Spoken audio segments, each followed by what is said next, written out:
Okay, let's do this real fast. I was asked on Tumblr to do a tutorial on how I did these pictures, and just for y'all to know, I did work at a photo editing studio for a couple of years, and so I do know a little bit about Photoshop, and I'm using CS5. But this is really easy stuff, guys, and I'm gonna go pretty slowly with this. I'll just pick a random picture here. Hello, Latimer. And we're just gonna go, and I was just messing around the other night when I started these photos, and I haven't done really a lot of Photoshop in a while, so I was just playing around, and just for my own enjoyment, and posted a couple and got a lot of feedback about them, and I thank you guys for y'all's feedback. It means a lot to me, it really does. So first thing I'm going to do is crop to, you know, whatever I like, feel comfortable with. That's pretty good.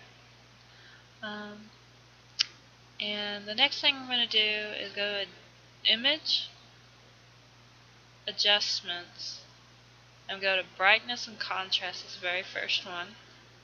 And I'm going to take the contrast and go all the way up to 100%. I know it makes him look, whew, that's in-game picture. That's contrast, big difference, and a rule of thumb is usually not to use that contrast slider, but I don't know, I was just messing around and I like the way it looked, but one thing I don't like about it is that it makes him look really orange, like he has a spray on tan. So I'm going to go to Image, Adjustments, Hue, and Saturation. I'm going to take that saturation down just a little bit so it looks a little bit closer to his natural skin tone, so about to 18.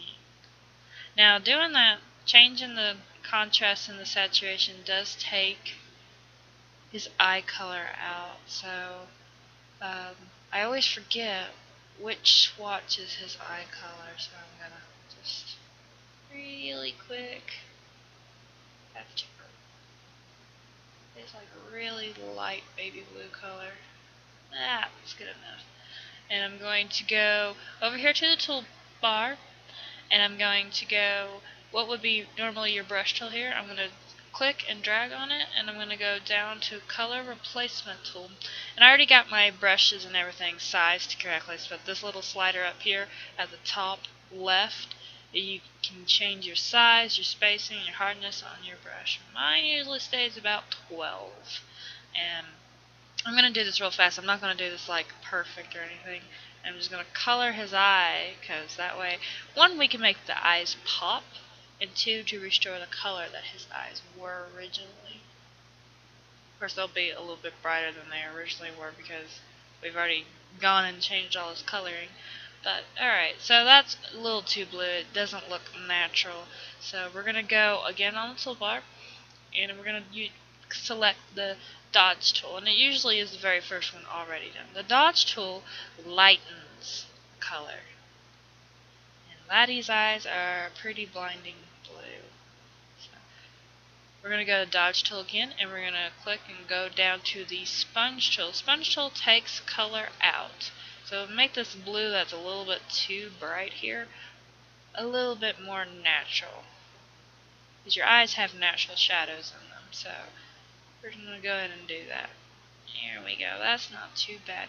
Let me zoom out, fit on the screen, and zoom out once more. And now look at his eyes. They really pop, and that's really something.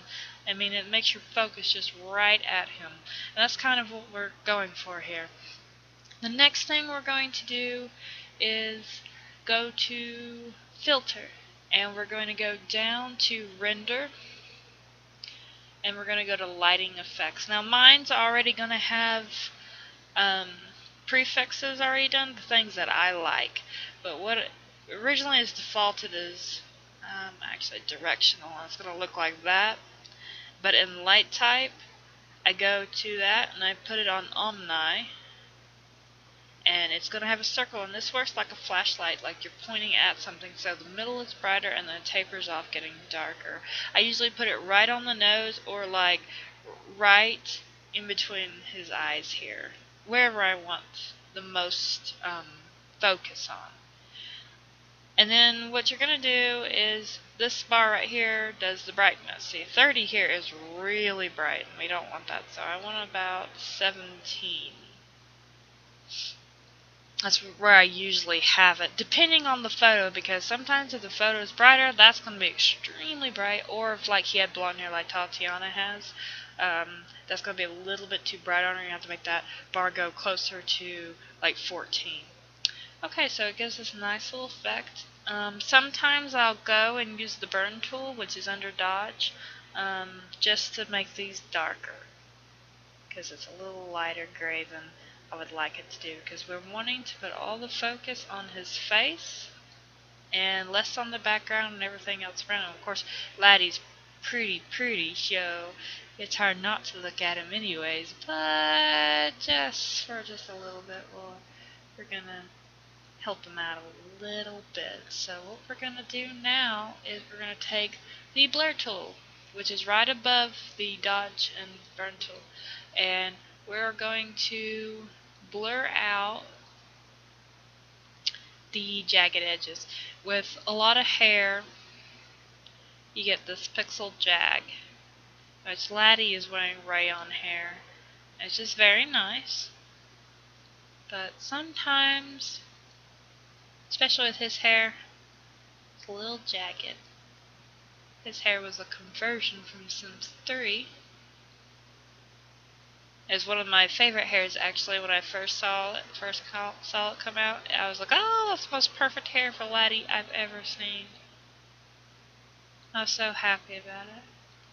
It does have a few issues, but this is okay. What hair doesn't have issues? Alright, so we're going to blur out. And I blur out the neck under, so his chin is more defined, his jawline. I blur out all the hair edges and around the hairline. That way, all the focus is on his beautiful face. Sometimes I'll go a little bit more on the jawline and blur it out, and around the edge of the clothes. That way, again, everything is focused towards the middle here. And a little bit on the backgrounding. Alright, so the next thing, I mean, pretty much it's done, but I like to go to Image, Adjustments, and go down to Photo Filter. And these are kind of what you use in Instagram, and just regular photo filters. I mean, there's a big list of them, and you can just play around and go down them and find the one you really like. Laddie's favorite color, if you haven't noticed, you probably have, is blue. I use it a lot with him, and I like deep blue. I use it on a lot of the photos, and it's defaultly set at 25%, but I'm going to take it down to about 15 because I don't want it to be too blue and take away. Just put a little bit of blue shine, which is very nice. Makes it look more like natural white light, which I like. I prefer in my game to have white lights when I'm decorating or doing scenes, unless it's medieval scene in which you have to have the yellow light. But anyways, this photo is done. And this tutorial is done. That's all I do. You can put your, use the text tool and put your initials and all that nice stuff if you want to. I don't, but that is up to you. So tutorial is done. Thank you very much for watching.